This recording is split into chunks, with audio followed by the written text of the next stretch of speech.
sukacita dan ibu sekalian. Pagi hari ini kita mau santap makanan rohani kita yang luar biasa, yaitu makanan rohani akan membuat kita lebih lagi kita mengetahui dan mengerti siapa sesungguhnya Yesus yang memang layak untuk kita sembah.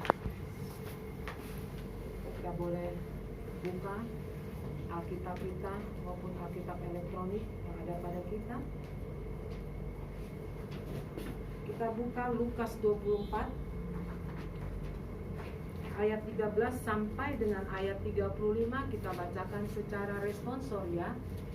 Saya ayat yang pertama, selanjutnya Bapak dan Ibu kembali lagi saya, kita secara bergantian, secara responsoria. Mari kita bersama-sama membaca. Pada hari itu juga, perikop ini judulnya adalah Yesus menampakkan diri di jalan ke Emmaus. Pada hari itu juga dua orang dari murid-murid Yesus pergi ke sebuah kampung bernama Emmaus yang terletak kira-kira 7 mil jauhnya dari Yerusalem. Saudara, dan mereka bercakap-cakap tentang segala sesuatu yang telah terjadi. Ketika mereka sedang bercakap-cakap dan bertukar pikiran, datanglah Yesus sendiri mendekati mereka, lalu berjalan bersama-sama dengan mereka. Tetapi ada sesuatu yang menghalangi mereka, sehingga mereka tidak dapat mengenalinya. Yesus berkata kepada mereka, "Apakah yang kamu percakapkan sementara kamu berjalan?" Maka berhentilah mereka dengan muka muram. Seorang dari mereka namanya Kleopas menjawabnya, "Adakah engkau satu-satunya orang asli Yerusalem yang tidak tahu apa terjadi di situ pada hari-hari belakangan ini?" Katanya kepada mereka, "Apakah itu?" Jawab mereka, "Apa yang terjadi dengan Yesus orang Nazaret? Dia adalah seorang nabi yang berkuasa dalam pekerjaan dan perkataan di hadapan Allah dan di depan seluruh bangsa kami. Tetapi memang pada kepala dari mereka dan mereka telah menyangkanya. Padahal kami dahulu mengharapkan bahwa dialah yang datang untuk membebaskan bangsa Israel. Tetapi sementara itu telah lewat 3 hari sejak semuanya itu terjadi. Tetapi berapa perempuan dari kalangan kami telah mewujudkan kami. Pagi-pagi buta mereka telah pergi ke kubur Dan tidak menemukan mayatnya. Lalu mereka datang dengan berita bahwa telah kelihatan kepada mereka malaikat-malaikat yang mengatakan bahwa ia hidup. Dan beberapa teman kami telah pergi ke kubur itu dan mendapati bahwa memang benar yang katakan perempuan-perempuan itu, tetapi dia tidak mereka lihat. Lalu ia berkata kepada mereka, "Hai kamu orang bodoh, betapa lambannya hatimu, sehingga kamu tidak percaya segala sesuatu yang telah dikatakan para nabi. Bukankah Mesias harus menderita semua untuk masuk dalam kemuliaannya?" Lalu ia menjelaskan kepada mereka apa yang tertulis tentang dia dalam seluruh kitab suci, mulai dari kitab-kitab Musa dan segala kitab nabi-nabi. Mereka mendekat kampung dan mereka setuju, lalu berkata seolah-olah hendak meneruskan perjanjian. Tetapi mereka sangat mendesaknya, katanya, "Tinggallah bersama-sama dengan kami, sebab hari telah menjelang malam dan matahari hampir terbenam." Lalu masuklah ia untuk tinggal bersama-sama dengan mereka. Waktu ia duduk makan dan mereka mengambil roti, mengucap berkat, lalu memecah-mecahkannya dan memberikannya kepada mereka. Ketika itu terbukalah mata mereka, dan mereka pun mengenal dia, tetapi ia lenyap dari tengah-tengah mereka. Kata mereka seorang kepada yang lain, "Bukankah hati berkobar-kobar ketika ia membicarakan dengan kita yang tengah jalan menerangkan kitab suci kepada kita?" Lalu bangunlah mereka dan terus kembali ke Yerusalem. Di situ mereka mendapati ke-11 murid itu.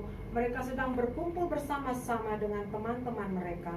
Kata mereka itu, sesungguhnya Tuhan telah bangkit dan telah menampakkan diri kepada Simon. Lalu bersama-sama ayat 35.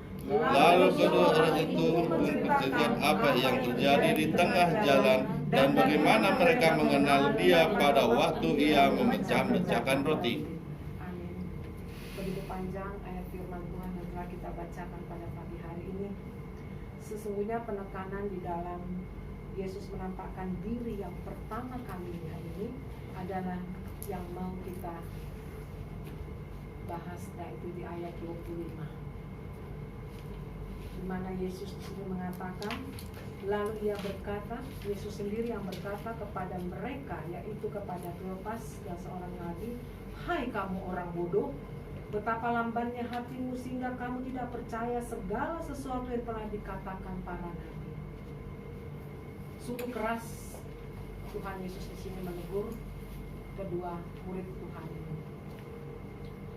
Kalau dalam bahasa aslinya dari bahasa Yunani, ini sebetulnya terjemahan Lembaga Kitab Indonesia adalah orang bodoh. Sesungguhnya dari bahasa aslinya lebih sadis lagi, yaitu orang idiot. Itu sesungguhnya. Kenapa Yesus sampai begitu kecewa kepada muridnya? Dia murid Tuhan loh, sudah 3,5 tahun ikut Tuhan langsung, yang adalah Yesus yang adalah Tuhan, 3,5 tahun. Tetapi kok mereka ini, kedua murid ini masih lamban dan seolah-olah dia tidak percaya siapa sesungguhnya itu yang bangkit. Dan dia tidak tahu dan tidak peka bahwa sebenarnya yang berjalan bersama dengan mereka itu adalah Yesus sendiri. Dan di sini bisa kita lihat dari awal, pada hari yang ketiga, itu hari pertama Tuhan Yesus bangkit. Di situ Maria melihat berziarah ke kubur Yesus dan batu telah terguling dan tidak ditemukan mayat dari Yesus sendiri di situ. Sempat mereka juga semuanya, selain murid Yesus, siapapun yang di situ, kaget. Dan akhirnya mereka lupa dengan apa sesungguhnya pernah Tuhan Yesus telah bicarakan kepada mereka di saat Tuhan Yesus masih hidup. Boleh kita lihat di Lukas, masih Lukas 24 ayat 6. Saya akan bacakan. Ia tidak ada di sini, ia telah bangkit. Ingatlah apa yang dikatakannya kepada kamu, maksudnya di saat Yesus sedang masih hidup, ketika ia masih di Galilea. Ayat yang ke-7, yaitu bahwa anak manusia harus diserahkan ke tangan orang-orang berdosa dan disalibkan dan akan bangkit pada hari yang ketiga. Yesus sendiri sudah menyatakan itu kepada murid-muridnya sewaktu dia masih hidup. Tetapi betapa lambannya dan bodohnya, dan bahasa Yunaninya betapa idiotnya murid-murid Tuhan. Mereka tidak percaya dengan apa yang sesungguhnya Tuhan katakan. Di dalam hal ini, bagaimana sesungguhnya dengan kita? Kita ini murid Tuhan juga. Waktu itu Tuhan menyatakan langsung, mengajarkan langsung kepada murid-muridnya. Kita saat ini, Tuhan itu hadir melalui firman-Nya. Jadi yang di sini, yang Tuhan mau sesungguhnya, bagaimana kita sebagai pribadi, lepas pribadi yang telah tahu siapa Tuhan, kita telah menjadi pengikut Kristus.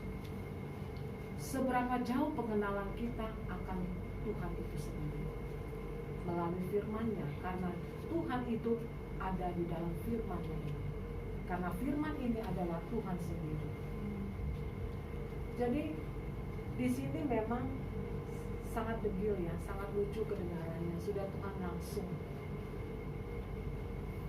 Gimana dengan kita ya? Tapi jangan kita seperti murid Yesus. Karena apa? Di firman Tuhan ini jelas juga di Matius, di Markus, di Lukas, semua sudah dijelaskan di Injil Sinoptik ini, bagaimana Tuhan itu akan disesah, Tuhan itu akan mati, Tuhan itu akan bangkit, Tuhan itu akan naik ke surga, Tuhan itu akan datang kembali itu yang kedua kalinya akan kita nanti-nantikan. Dan itu adalah suatu kepastian. Dan di sini saya bisa melihat luar biasa karya Tuhan. Inilah skenario Tuhan ya. Skenario Tuhan yang tidak bisa digagalkan oleh siapapun, termasuk itu setan, iblis. Karena Tuhan tuh sempat juga diuji, digoda, dicobai.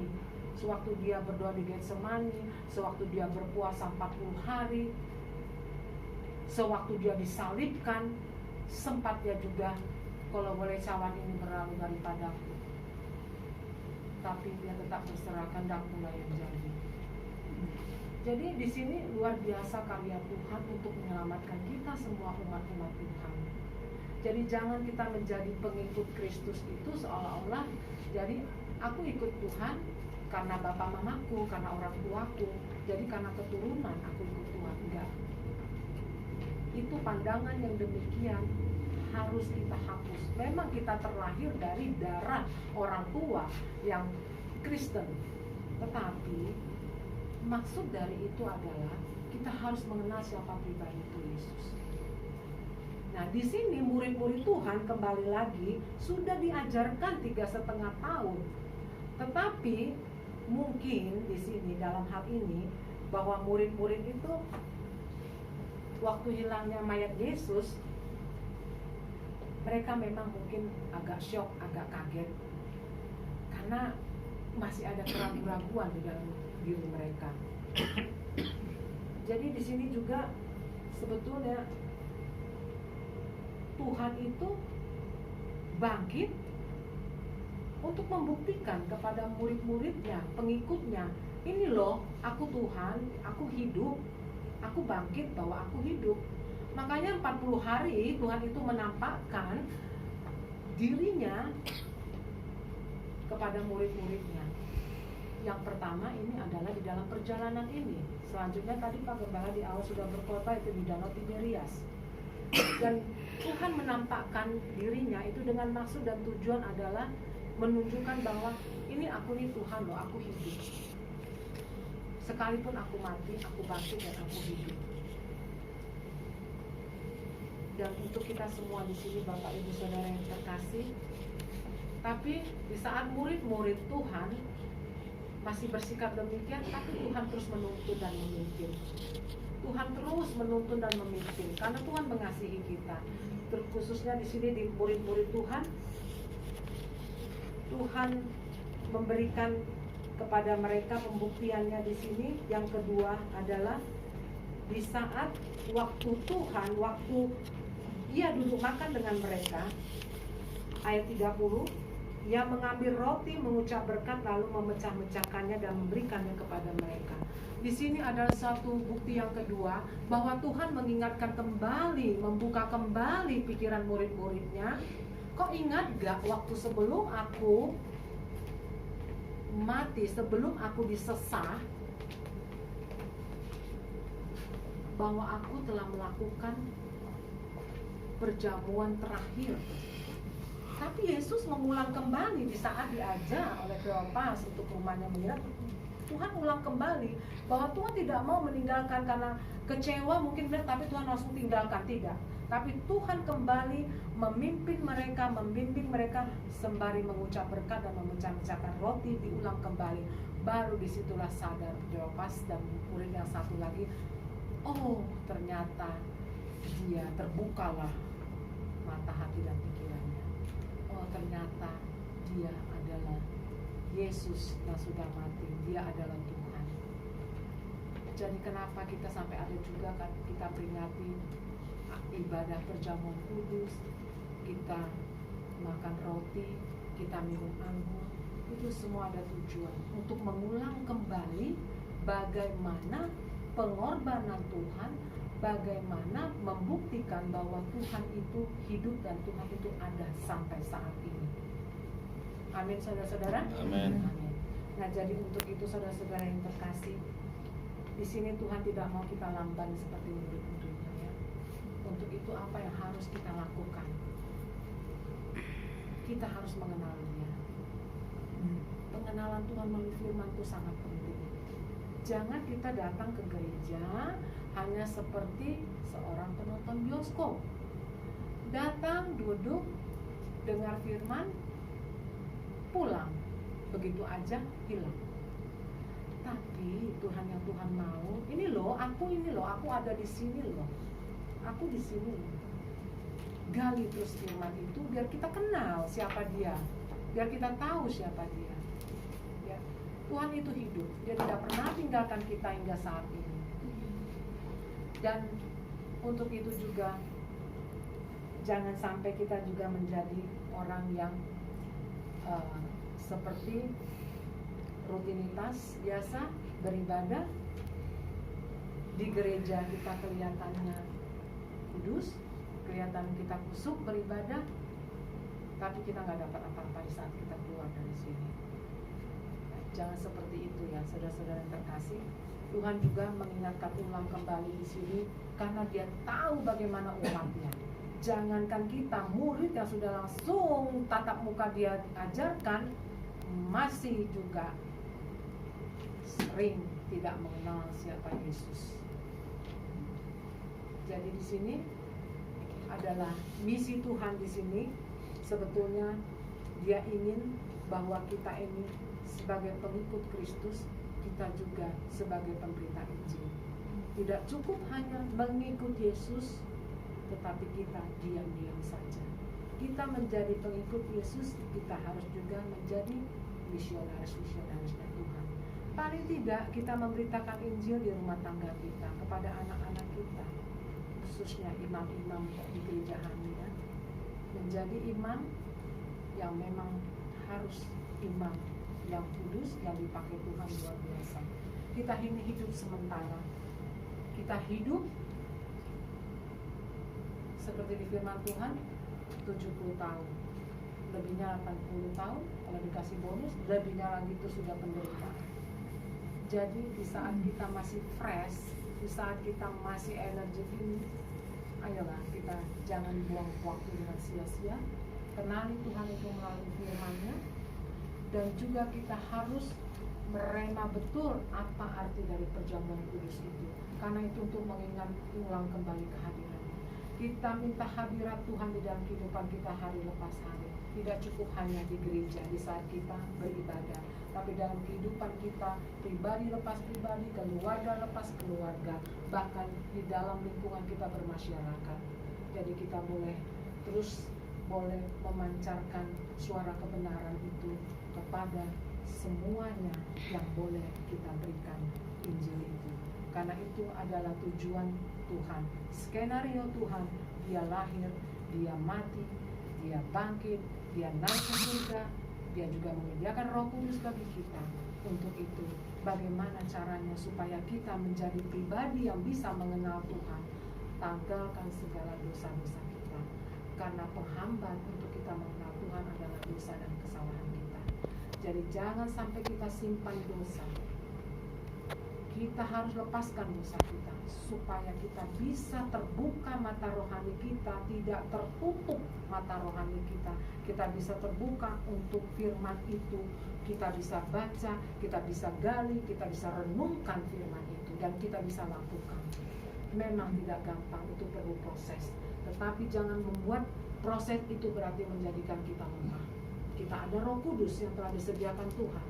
Minta urapan Tuhan, minta hikmat Tuhan, agar kita sungguh-sungguh boleh mengenal pribadi Yesus itu yang sesungguhnya melalui firman-Nya. Jangan sampai kita menjadi orang-orang idiot yang seperti Tuhan katakan ini. Dia sangat kecewa tapi dia tetap memimpin. Apalagi kita sudah ada Alkitab yang terjemahan bahasa Indonesia lagi. Luar biasa. Kalau kita bisa lihat, ini mengingatkan kita di Matius aja ada 3 kali di sini tertulis. Kalau saya lihat di Matius ini udah 3 kali tertulis, aku akan bangkit pada hari yang ketiga. Aku akan bangkit pada hari yang ketiga. Diulang-ulang, berarti ini mengajarkan kepada kita yang sekarang ini sebagai murid Tuhan, ini ada sudah tertulis. Dari mana kita bisa tahu kalau kita tidak baca? Dari mana kita bisa tahu kalau kita tidak menggali firman ini, merenungkannya? Luar biasa Tuhan, karya Tuhan ini. Ya, itu keselamatan buat kita. Jadi kembali kepada kita Bapak Ibu, tapi suatu harapan Tuhan, harapan saya juga sebagai pembicara pada pagi hari ini, jangan kita santai dalam hidup ini tentang makanan rohani. Marilah kita berlomba-lomba terus memberikan yang terbaik untuk Tuhan, menyenangkan hati Tuhan, menyuarakan kebenaran akan firman-Nya. Biarlah kita boleh juga menjadi pribadi yang terus mengundang hadirat Tuhan di dalam doa-doa kita, di dalam perjamuan kudus kita. Itu maksudnya adalah mengulang kembali hadirat Tuhan. Khotbah yang singkat ini semoga menjadi rema bagi kita semua. Tuhan Yesus berkati. Mari kita bersatu di dalam doa. Bapa yang baik, hamba telah berhenti berbicara ya Tuhan. Firman yang singkat yang telah hamba sampaikan ini Bapa, hamba terus memohon Roh Kudus biarlah menjadi rema bagi setiap kami yang mendengar. Kami percaya firman-Mu ya Bapa. Firman Tuhan tidak akan pernah kembali dengan sia-sia. Kami tidak mau meremehkan firman-Mu ini Bapa. Kami mau firman ini bertumbuh, berakar dan berbuah, dan kami menjadi pelaku akan firman.